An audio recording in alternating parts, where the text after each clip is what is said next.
What's up? Welcome to Tales Tomorrow. I'm Morrow, your storyteller for today. With me I have some more RPG horror stories. I don't know if anybody's living in North Carolina or dealing with the whole North Carolina area, but apparently we're dealing with a snowstorm. Well, depends on the video is uploaded. If you are dealing with the winter storm and the snowstorms, guys, please do be safe out there. Make sure not to drive on icy roads. Remember, icy roads are dangerous, and keep yourself cozy and warm and safe out there. Please, I do beg of you. Let's get some RPG horror stories for today. Maybe some of these stories will get us fired up and warmed up, maybe, potentially.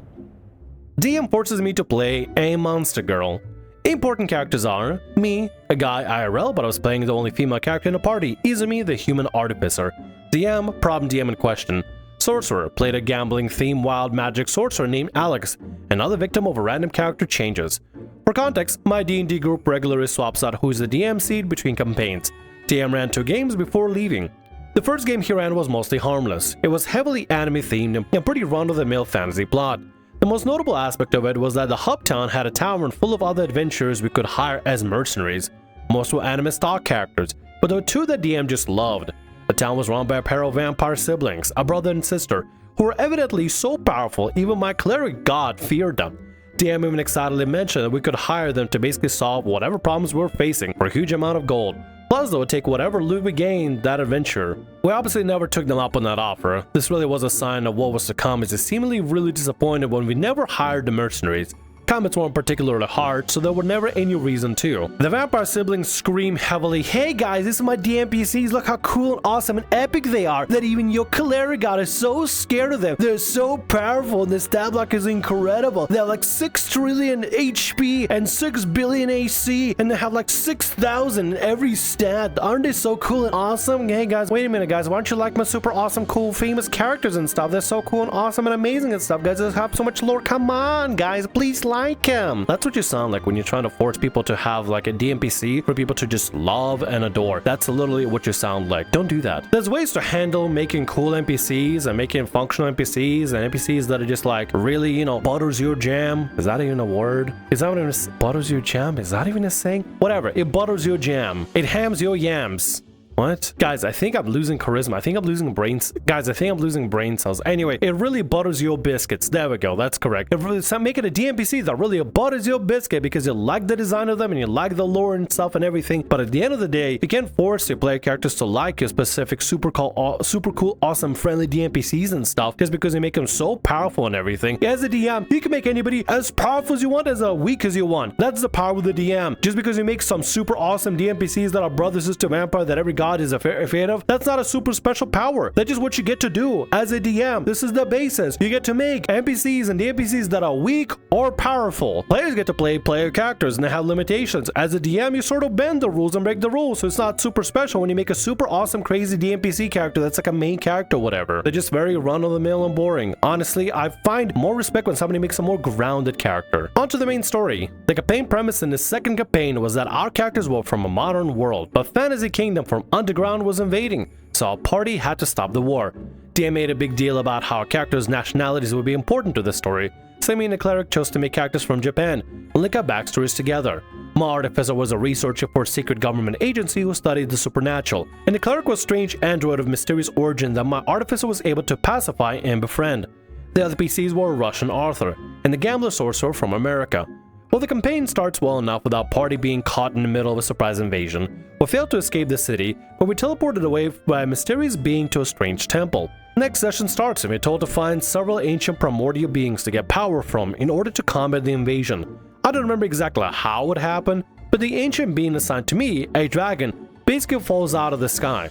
Then without warning, my artificer grows scales and horns, becoming a dragon monster girl. Oh my god, so kawaii, become a dragon monster girl. Don't you love that? Don't you love my weeb fantasy? I'm sure the DM was belated to finally get to force the weeb fantasies into everybody. But you gotta check with your players ahead of time. Forcing such a drastic change onto your player characters and onto your players without them being aware of it, man, that's either a power move or just a really stupid thing to do. It's a power move, let's say for example, if you know your players really well and you know they're gonna be vibing with that sort of thing. something. Like, let's say, for example, I have a player that loves dragons, and they get to play as a dragonborn. So any sort of interaction with dragons, man, I know that's really gonna, you know, butter their yams. What am I saying anymore? It's gonna really, like, strike a chord with them, you know, strike a good chord. But let's say, for example, I have a player that loves things fire, and I give him something water related. Guess what? That's really not gonna, like, strike a good chord with them. That's gonna make him kind of upset, or maybe feel kind of indifferent about it, you know? If your player likes column A, but you force column B on them and there's no way to return, that sort of kind of makes it a bit of a difficult situation. But especially if you don't know what your player like, you just force this random change onto the player without checking with them ahead of time if that's something they're cool with, well, I mean, that's a recipe for disaster if it doesn't work out, huh? This just happened with no input from anyone. Artificer doesn't even get a chance to speak with his dragon god thing before he pieces out. It really felt like he just could not wait any longer to make my Artificer a monster girl. I wonder if this was like a fetish or like a ploy, like, haha, I'm gonna turn everybody into a little kawaii anime girl and stuff. The only female player character in the party? Man, I can't wait to turn to my little, like, anime fetish or something. I wonder if it was a fetish, like turn some sort of a monster girl. Some people are into that sort of thing. Me included. Not long after, 3 high-powered anime girl DNPCs just show up. Later in the session, Sorcerer gets one-shot by a random encounter with more anime girls. One of the DNPCs revives him by forcing him to make a level in Warlock against his will. What? He later tells us these DNPCs and the creatures we're fighting were level 15 player characters. Things fell apart fairly quickly after that, and I ended up taking the DM chair from him. God, don't let go of the DMing chair. Never let him have the DM chair again. Honestly, what I would do is just bolt yourself and just handcuff yourself to the DM chair forever, and never let them have the DM chair ever again. That's the kind of thing they want to run. Like I said earlier, it's not special. It's not super cool, crazy, kawaii, or whatever. Whenever you're the DM and you make super awesome, crazy, powerful characters, everybody else is like level 1, 2, 3, whatever, and your DMPCs are level 15. You're not super special about it. You just do common, regular, run-of-the-mill a-hole DM that just wants to make super cool DMPCs, and the whole story is about them and not the player characters, because forget what the players want to do. It's all about your DMPCs and super powerful creatures and stuff, and what you force onto your players. Oh, you become a dragon girl, or you take first level in Warlock because I said so, because my DMPCs are more important than your player characters. Keep the DM seat way far away from this DM until they learn the lesson, for real. Let's get to the next story for today. The D&D club switching dungeon masters for a one-shot. This ended terribly for the only girl in the party. So I was about 11 or 12 when it happened. Can we please stop having stories that are essay tagged and have characters people, like actual people, players involved that are like so young, dude? This is unsettling. My school had a newly established D&D club, which was mostly me and some close friends. I was the only AFAB, assigned female at birth, in the group. We played games in the principal's office at lunchtime, and because of that, we could only use the space once a week and for about an hour.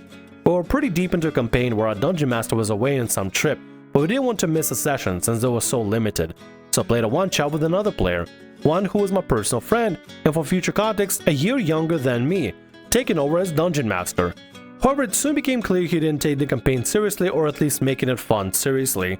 There was some classic bad stuff like making encounters intentionally impossible.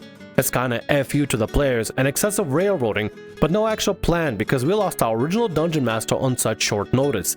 Eventually we get to a tavern, and though my memory of the following is foggy, I think some of the players were trying to seduce NPCs and led to a scene of my character, who was pretty blatantly a self-insert, baby second D&D character, getting described by the dungeon master as what? If you're like 11 and 12 and the dungeon master is 1 year younger than you, tend to...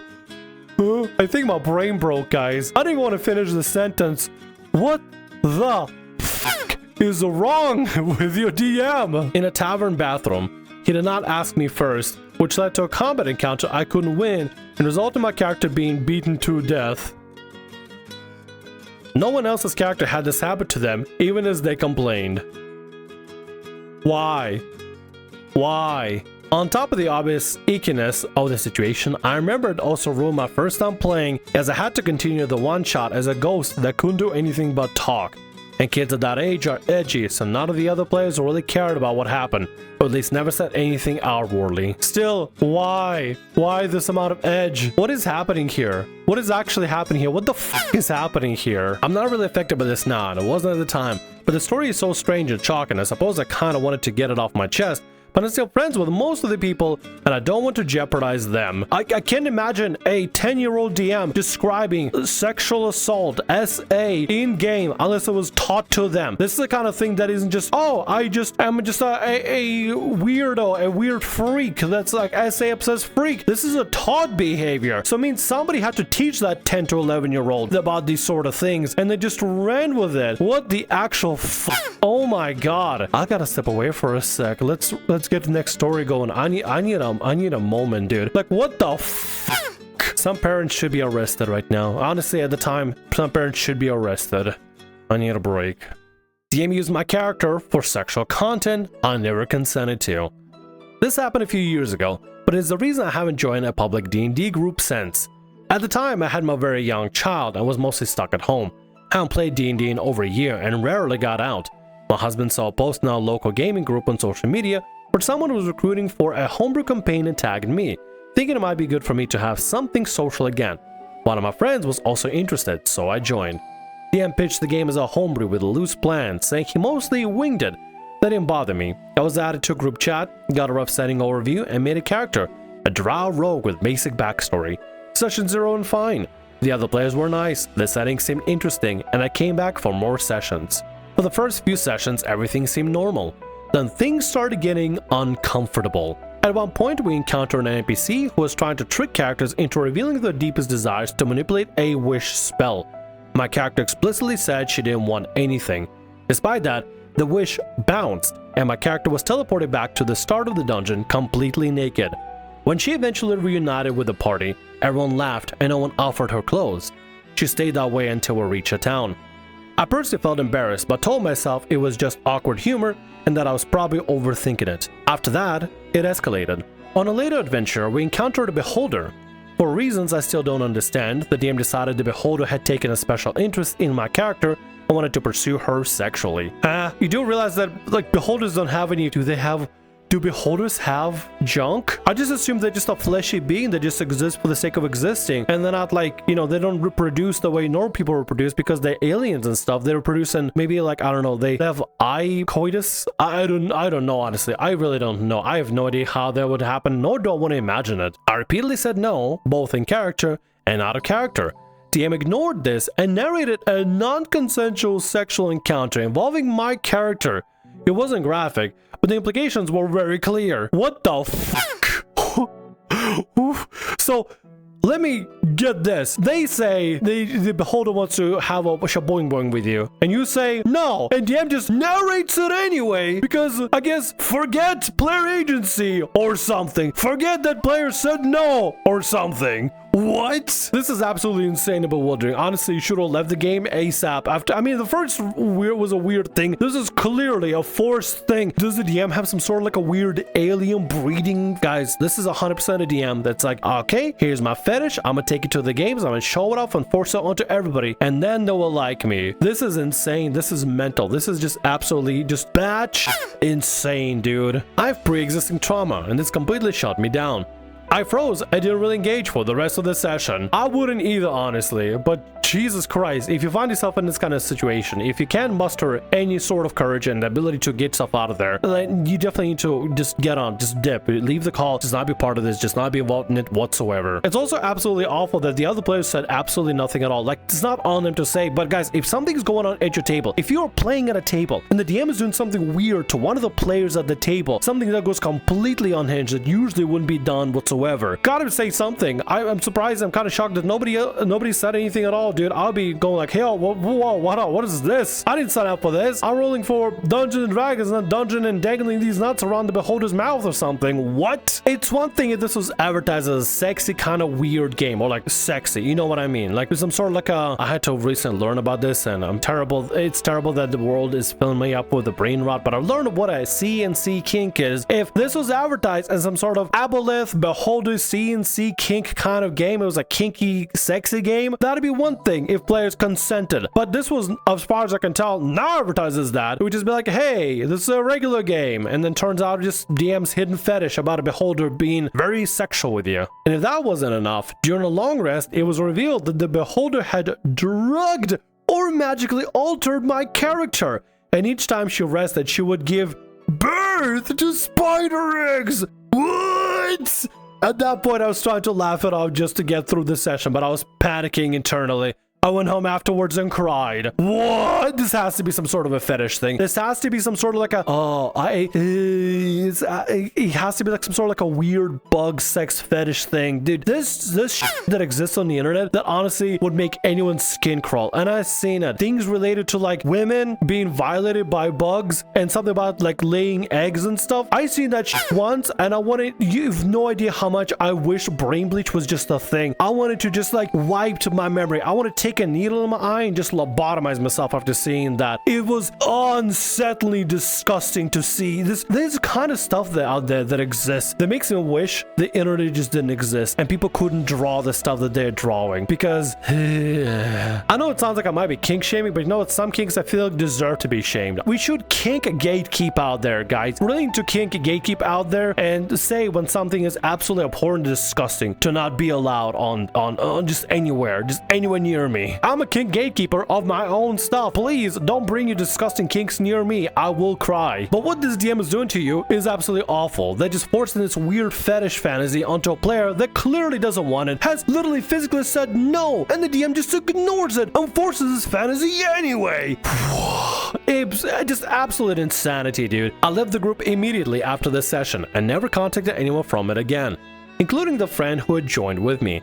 When I told my husband what has happened, he agreed that DM's behavior was completely inappropriate and creepy. Haven't joined another public group since. Instead, my husband started running a game at home so I could play in a safe environment. I'm sharing this now because I've seen people question whether DMs really cross these kinds of boundaries. They do, and it can absolutely ruin the hobby for someone. Honestly, W husband that decided to pick up the slack where the DM is clearly exploiting people's wanting desire to want to play and stuff. Honestly, I think the rest of the players probably saying that, well, at least we're playing D&D and stuff. Yeah, the DM is a creep and stuff, but at least we get to play D&D and stuff. No, D&D is better than bad D&D, and you can always find somebody else to run a game for you or start running your own game like your W of a husband. Honestly, that's a role model for anybody. I wish I could be more like that husband. I guess in a sense, I'm kind of like that husband, because when I left my other server, I started picking up the slack and running my own games and having my friends enjoy games and stuff. So in a sense, I guess I am a W husband. Guys, I'm a W husband. Did you know that? That's a lie.